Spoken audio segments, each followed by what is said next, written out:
കടലിൽ ശക്തമായ കാറ്റിൽപ്പെട്ട് ബേപ്പൂരിൽ നിന്നും പോയ മത്സ്യബന്ധന ബോട്ട് മാറാട് ബെഹറുൽ ഇസാൻ എന്ന ബോട്ടാണ് ശക്തമായ കാറ്റിൽപ്പെട്ടത്. ബോട്ടിൽ ഉണ്ടായിരുന്ന 50ഓളം തൊഴിലാളികളും സുരക്ഷിതരായി തിരിച്ചെത്തിയിട്ടുണ്ട്. പ്രതികരണത്തിലേക്ക്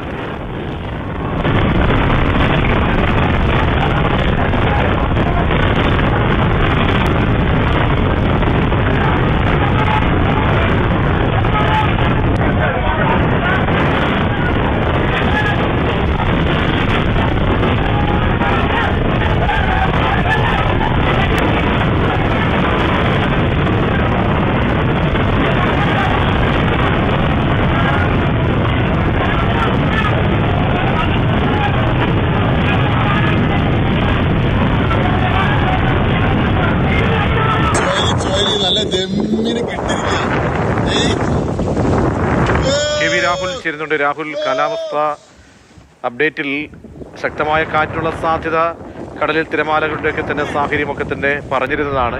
ഇപ്പോൾ പോയ ബോട്ടിന് അനുഭവിക്കേണ്ടി വന്ന തിരമാല ഉൾപ്പെടെ കാറ്റും ഒക്കെ തന്നെ അതിശക്തമായി വീശുമ്പോൾ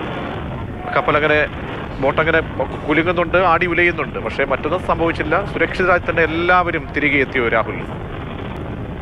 പ്രതീക്ഷ തീർച്ചയായും അതിശക്തമായ കാറ്റിലാണ് ഈ ബോട്ട് അകപ്പെട്ടത്. രാവിലെയാണ് ശക്തമായ കാറ്റ് ഇങ്ങനെ വീശുകയും ആ ബോട്ടിൽ തന്നെയുള്ള CCTV ക്യാമറയിൽ പതിഞ്ഞ ദൃശ്യങ്ങളാണ്.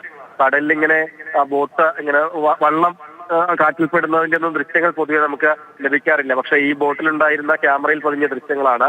എല്ലാവരും സുരക്ഷിതരായി തിരിച്ചു വന്നത് എന്നത് വലിയ ആശ്വാസകരമായ കാര്യം തന്നെയാണ്. ഇത് ബേപ്പൂരിൽ നിന്നും 6 നോട്ടിക്കൽ മൈൽ അകലെയായാണ് ഇങ്ങനെ ഈ ബോട്ട് കാറ്റിൽ അകപ്പെട്ടു പോകുന്നത്. ഇന്നലെ മത്സ്യബന്ധനത്തിന് വേണ്ടി പോയ ബോട്ടാണ്. ബേപ്പൂരിൽ നിന്ന് പുറപ്പെട്ടതാണ്. മാറാടുള്ള ബെഹറുൽ ഇസാൻ എന്നാണ് ഈ ബോട്ടിന്റെ പേര്. ബോട്ടിലുണ്ടായിരുന്ന വലയും മറ്റു ഉപകരണങ്ങളും ഒക്കെ പറന്നു പോകാതിരിക്കാനും അതുപോലെ തന്നെ ഈ തൊഴിലാളികൾ തന്നെ കടലിലേക്ക് വീഴാതിരിക്കുന്നതിനും വേണ്ടി ആളുകൾ അതിൽ പിടിച്ചു നിൽക്കുന്നതും നമുക്ക് ആ ദൃശ്യങ്ങളിൽ നിന്ന് മനസ്സിലാവുകയും ചെയ്യുന്നുണ്ട്. രാവിലെ ആണ് ഈ സംഭവം ഉണ്ടായത്. പിന്നീട് ഏതായാലും അവർ സുരക്ഷിതരായി തിരിച്ച് കരയിലേക്ക് എത്തുകയും ചെയ്തിട്ടുണ്ട്. ആർക്കും മറ്റു പ്രശ്നങ്ങളൊന്നും തന്നെ ഇല്ല. ബോട്ടിനും വലിയ കേടുപാടുകളൊന്നും സംഭവിക്കാതെ തന്നെ എല്ലാവരും സുരക്ഷിതരായി ഏതായാലും തീരം തൊട്ടു എന്നത് വലിയ ആശ്വാസകരമായ കാര്യമാണ്.